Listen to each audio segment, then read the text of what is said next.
बहुत नुकसान है ये आज दी रात को। हाँ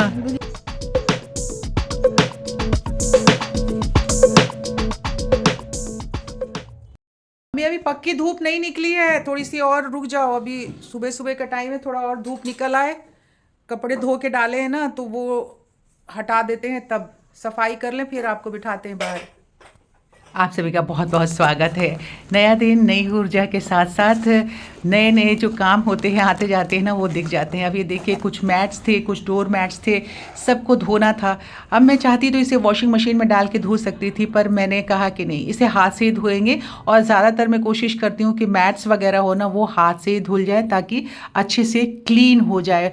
थोड़ा सा हल्का सा उसमें ब्रश भी अगर आप चला देते हैं, तो मैट्स की जो जालियाँ वगैरह होती हैं, उसमें जो गंदगी अगर छिपी होती है, तो वो साफ़ होकर के निकल जाता है। और वॉशिंग मशीन में भी डाल के इन सारी चीज़ों को धोना मुझे उतना अच्छा नहीं लगता है, इसलिए मैं हमेशा से डोरमैट्स मैट्स वगैरह जो है वो हाथ से सर्फ में घोल के और पीछे बालकनी में सर्दियों में बैठ करके आराम से वहाँ पे मैं धो लेती हूँ। थोड़ा सा टाइम लगता है और उससे हमारा एक एक्सरसाइज भी हो जाता है।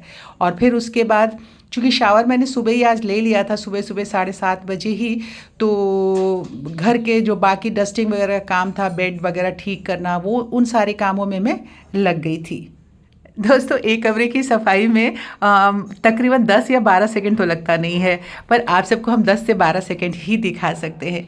तो अगर मान लीजिए कि 10-10 मिनट भी लगते हैं, तो तकरीबन पूरे घर में डस्टिंग करने में आपको 1 से 1.5 घंटा लग जाता है। अगर बाहरी जो चीज़ें हैं डीप क्लीनिंग नहीं करते हैं, आप डेली की डस्टिंग करते हैं, छोटे छोटे निकनैक्स होते हैं, छोटे छोटे खिलौने वगैरह जो होते हैं, उन सबको आपको क्लीन करना होता है। अगर आप उसे रोज़ यूँ ही स्किप कर देते हैं, छोड़ देते हैं, तो फिर एक दिन जब आप वीकली सफाई करते हैं या मंथली करते हैं, तब बहुत ज़्यादा आपके ऊपर प्रेशर होता है। तो मैं चूँकि रोज़ रोज़ थोड़ा थोड़ा कर लेती हूँ और मिलजुल के ये सारा काम हो जाता है। पर आज जो है मैंने हाथ पकड़ा था कि आज घर में जितने भी प्लांट्स थे उन्हें क्लीन करना, क्योंकि जो इंडोर प्लांट्स होते हैं और पानी में लगाए जाते हैं, उनके पानी को भी बदलना होता है। तकरीबन 15 दिन में तो आपको बदलना ही होता है। वैसे तो वीकली आप बदल दें, पर 15 दिन में मैं बदलती हूँ। तो बस आज मैंने जो बीड़ा उठाया था वो यही उठाया था कि घर के जितने भी इंडोर प्लांट्स जो लगाए हुए हैं पानी में, सबके पानी को चेंज करूँगी, सबके पॉट्स को साफ़ करूँगी। और इस तरह से बहुत सारा जो काम था निपट गया। और सच में कहूँ तो आज मतलब इतने देर 1-1.5 घंटा सारे प्लांट्स को साफ़ करने के बावजूद घर में जो इंडोर प्लांट्स रखे हुए हैं पानी में, वो आधे ही हो पाए। आधे अब कल करूँगी या फिर 1-2 दिन के बाद जब हो सकेगा तब करूँगी मैं। सुबह के 10 बज गए थे और कमल कहीं काम से निकल गए थे। मम्मी को अभी नहाना था, तो जब थोड़ी सी धूप हो जाती है तभी मम्मी के नहाने का इंतज़ाम शुरू करते हैं। तो गीज़र वगैरह मैंने चला दिया और उनको बता दिया, चला दिया है गीज़र। बाथरूम में जो कपड़े हैं वो धोने वाले हैं, सारे कपड़े धोने वाले हैं। बाथरूम में शुरू शादी करके आई थी ना, तो कपड़े धोने के लिए बैठती थी सुबह। मतलब आपको 6-7 बजे तक नहा लेना चाहिए, फिर कपड़े भी धुल जाने चाहिए, सफाई हो जानी चाहिए, उसके बाद ही किचन में जाने का मतलब परमिशन था। ये इस तरह का हमारे घर का ये सिस्टम था।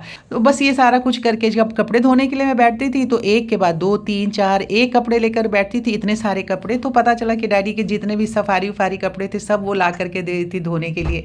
और डैडी जब ऑफिस जाने के लिए तैयार होने लगते थे, देखते थे का कपड़ा गायब।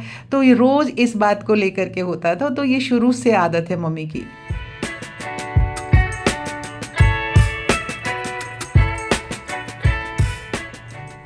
नहा लो मम्मी, गर्म पानी हो गया है। स्टूल चाहिए, चलो मैं लेके आती हूँ। आजो, स्टूल स्टूल ये रख दिया है ना इस पे लाके। सारे डोरमेट धोए हैं ना, इसको सूखने को मैं डाल देती हूँ पहले। कौन है? हाँ, कूड़ा तो दे रही हूँ। कल क्यों नहीं आया बेटा? है कल क्यों नहीं आया? अच्छा, वही मैंने कहा कि उठा के फिर मुझे अंदर को रखना पड़ता है। सर पे हाथ मारो, बाल ऐसे हो रहे हैं। बड़े दिनों से सब हमारे सब्सक्राइबर मित्र जो है बात ही नहीं करते हो, कोई नुस्खा नहीं बताते हो, कुछ नहीं बताते रहते हो। सब कहते हैं भाई मम्मी कुछ कुछ बताया करें हम लोगों को। हमारी एक फ्रेंड है, वो कहती रहती है मम्मी से पूछा करो गैस वगैरह के लिए क्या खाना चाहिए, कैसे खाना चाहिए। कितना शोर होता पे ना, बहुत ही शोर हो रहा है। गैस के लिए बहुत आसान है। प्याज दी रात से, हाँ नींबू दी रात से, हाँ। अदरक सब तो कम पाना और 1 कप पानी ਦੇ ਵਿੱਚ 2 चम्मच। अगर नमक तेज लगे तो पानी में डालो, हाँ जी। और कम लगे तो लिक्विड डाल दो। फटाफट अदरक का डाल। रस, अदरक कम, अच्छा सबसे कम। अच्छा और जैसे अभी तो 1 प्याज का ही बना ले, हाँ। 1 प्याज 1 नींबू और इतना सा टुकड़ा अदरक का। अच्छा। जैसे हम 250 का बना के रख लेते हैं, जी जी। समझे? और गैस का नाम निशान ही नहीं रहता उससे।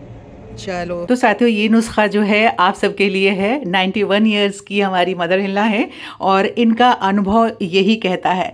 इसी तरह से ये इतनी इस उम्र में इतनी चुस्त और तंदुरुस्त नहीं है, तो इनकी बात को ज़रूर मानिए आप सब। नवेली आई है। नहीं मम्मी, नवेली वो तो वो दिन तबीयत नहीं ठीक है, अब उसका ऑफिस है, फिर वो छोटी की स्कूल जा रही है। दोपहर के 11, साढ़े 11, 12 के करीब आसपास हो रहा था। घड़ी मैंने देखी नहीं थी, पर ये वाला जो टाइम होता है वो फ्रूट टाइम होता है मम्मी के लिए, तो मैंने उनको फ्रूट दे दिया।